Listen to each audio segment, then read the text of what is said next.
And yes, we made it to Silver City, New Mexico. It is at 6,000 feet in altitude, which is perfect because it doesn't get excessively hot here. And I love that. It is such an interesting city. So I wanted to share some highlights with you in case you like that kind of thing and you are ever in the area. My name is Adriana, and this is Many Roads, No Rules. So first of all, there is a very interesting story to this town. So many interesting stories, actually. But the one that caught my attention first, then I learned the other ones. The one that caught my attention first was that the main road, the main street of the city was positioned. The city is it's high in altitude, but it's surrounded by mountains. And the main street was aligned with where the water comes down rushing when it is a melt or too much rain. So the main street was rushed away, and in the last years of the 19th century there was a lot of rain that came down the mountains and dragged the main street and destroyed it. So the main street was rebuilt on either side of that little stream. And I think it was in the very first years of the 20th century. I never remember dates. That the same thing happened again. This huge amount of water came rolling down the mountains and wiped the main street out, completely gone. And so now they decided, we are not going to rebuild, because it doesn't make any sense to rebuild and have everything destroyed every so many years. So, usually in many towns, I grew up on a street where that happened. Usually they put a big pipe to channel the stream, and then they pave a street over that pipe. So they rebuild the street, but the water is channeled to keep circulating underneath. They didn't have the money to do that, because Silver City was very prosperous when silver was being extracted from the mines around the town. But then the United States changed to gold, and so nobody wanted silver anymore. So the town was not as rich anymore, so they couldn't afford putting a huge pipe all along that stream and paving on top of that to reconstruct the city. So they just left it like that. They just left that stream, cutting the city in half. They just built a couple of bridges to connect both sides. And I think there is only one house that survived the floods and all those things, that is still sitting there. I haven't seen it yet. So when you come to Silver City, that stream, that place that is deep actually, is called the Big Ditch. So now it's not Main Street anymore, it is the Big Ditch. And I was really curious. I wanted to see the Big Ditch. So I went there. They have a fabulous visitor center. The visitor center is beautiful, is artistic. They have made such a good job at putting a lot of information in there. and in such a good interactive way, amazing. And the people who work there, there was there was a man there. He was so knowledgeable. He gave me so much information, and he told me so very nice stories of the people who formed, who gave shape to this amazing city. So, for example, this lady, she came with her husband, and they established here, and the husband died 2 years later. So she kept the business going, and then she became kind of the business person of the town, because she went into everything you can imagine, construction materials, everything. These leaded windows, and an insurance company that is specialized on insuring those leaded windows.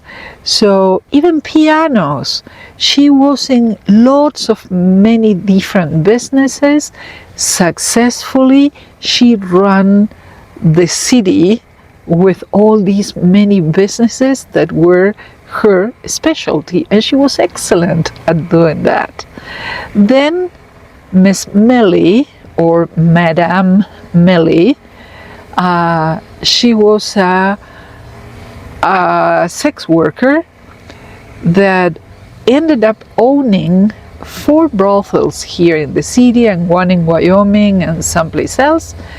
And she was very clever with her money, so she also invested in a lot of businesses. In the end, she donated one of her brothels that became an assisted living facility. And I thought it was so funny, if you had to live in that assisted living facility, you got to say, hey, I live in a brothel. So that kind of thing. So it is amazing, and those are just 2 of the examples. All the women in this town, they were extremely proactive. They actually made history, many of them, and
Lua, Lua, you came downstairs.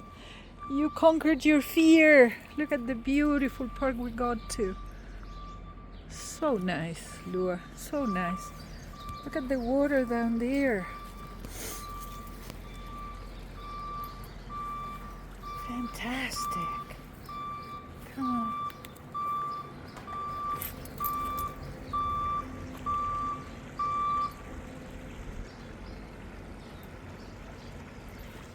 Beautiful.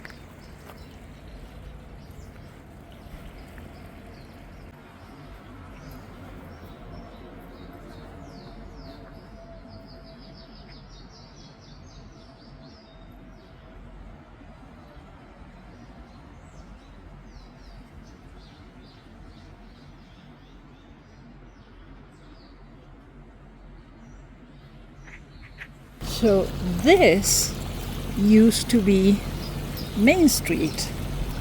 Now it is the main ditch.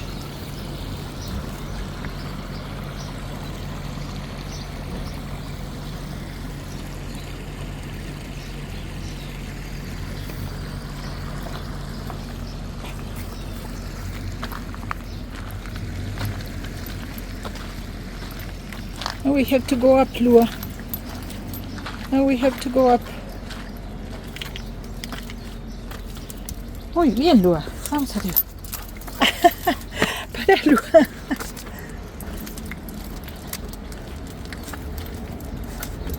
Vamos, Lua. Arriba.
The long parade for rain came and came in torrents. The somber clouds, which for hours had hung threatening over the Pinos Altos range, Lua, precipitated the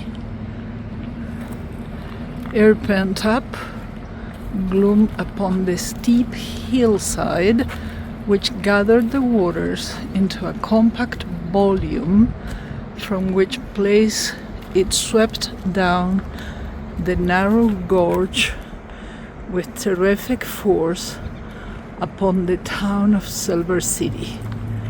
This flood struck the town in an immense wave, 12 feet in height and 300 feet in width, carrying with it everything movable in its path.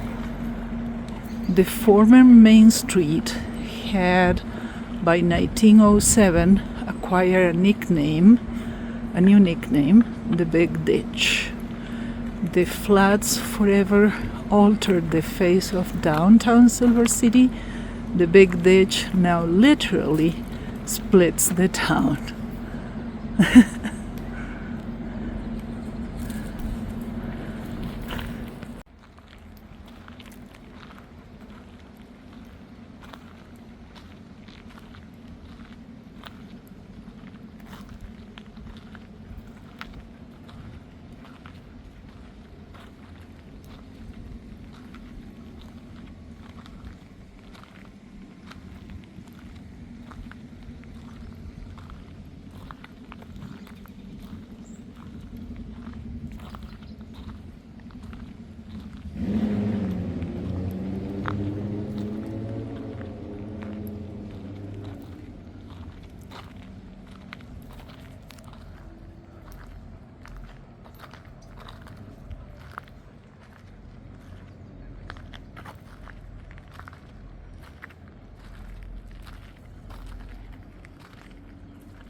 And it is just a fantastic city. It has beautiful houses.